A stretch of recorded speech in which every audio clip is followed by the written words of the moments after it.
Shooting. Anywhere.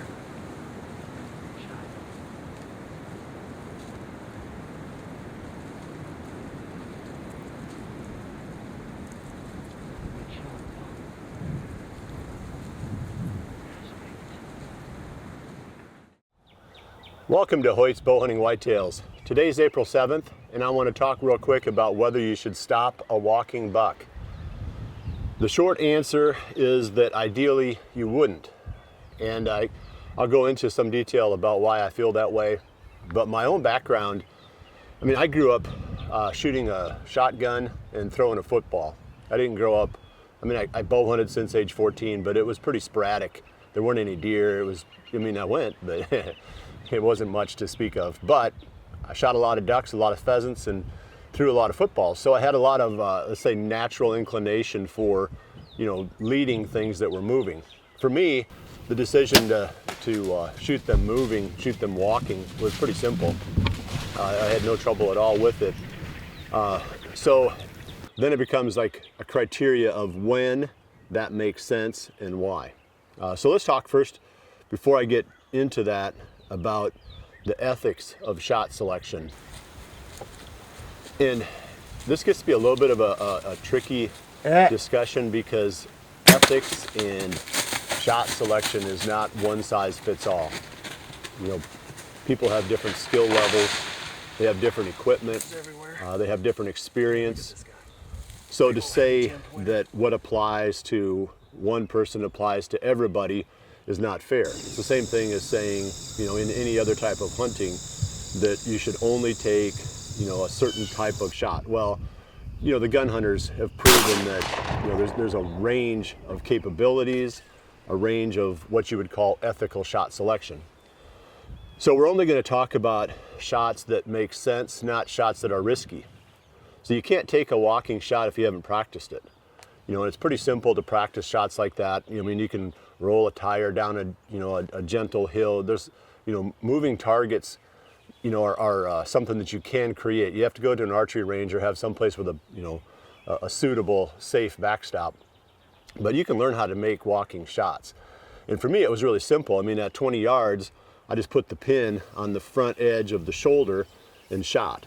And the deer, the arrow would hit, in the right spot, right in the lungs. But if the deer was walking a little bit faster, you had to lead a little bit more. If it was walking slower, you lead less. So a lot of that kind of factors into that, the timing that's either instinctive, that you either grew up with that or you didn't. And if you don't have a feel for it, you shouldn't take those shots. You should stop the deer. The problem with stopping the deer is twofold. First, they can become string jumpers then. There he is.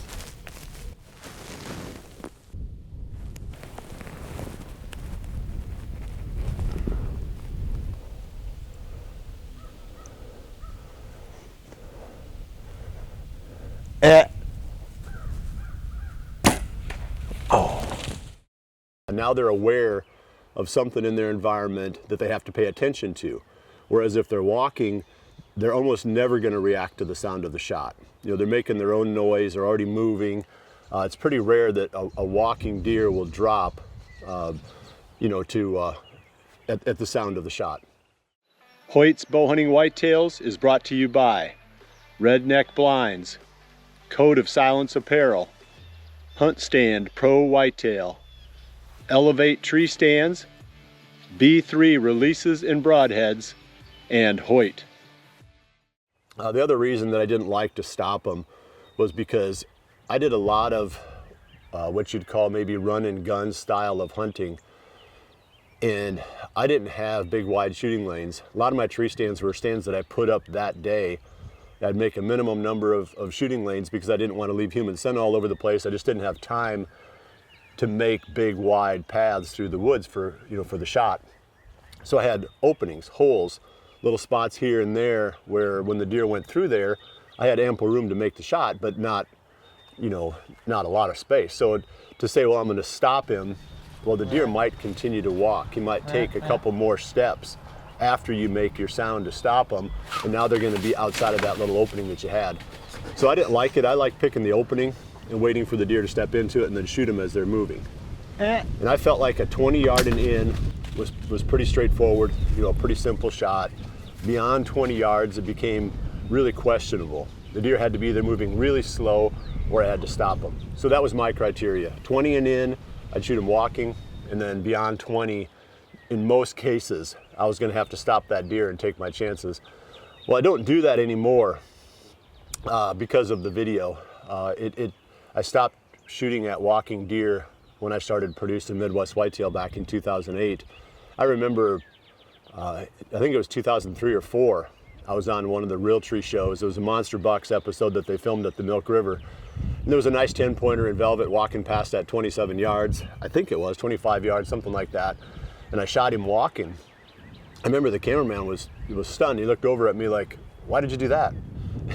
And I didn't have a good answer for him because it was just natural. I mean, that's the way I shot deer. So I had to stop doing that because, you know, it becomes, you're almost like you're telling the audience that this is fine for everybody, you know, which is, like I said, sort of unfortunate that shot selection becomes seen as a one size fits all. But, you know, there's a lot of situations where since then, you know, I'd been way better off taking the walking shot because, you know, the string jumping that takes place once you get that deer stopped and alert, that's really kind of ate my lunch over the years. So I've come up with a whole different criteria on how to handle shot or string jumpers, and I've talked about that in the past too. So there's an episode you can refer back to. I think it was last off season when I talked about string jumping and where to aim. So anyway, I know this is going to be somewhat controversial, but I'm not telling people to do it. I'm only telling you to you know, have the capability to back up the shots that you take. You know, it's like anything else you do. You know, there's not a one size fits all in anything. So if you're not good at it, if you haven't practiced it, you don't know where to aim, you're not really comfortable with it, don't do it. But if you've got background in it, history in it, you know, experience, practice, you know, it's instinctive for you, then taking that walking shot is not a terrible idea, especially if it's inside of a certain distance.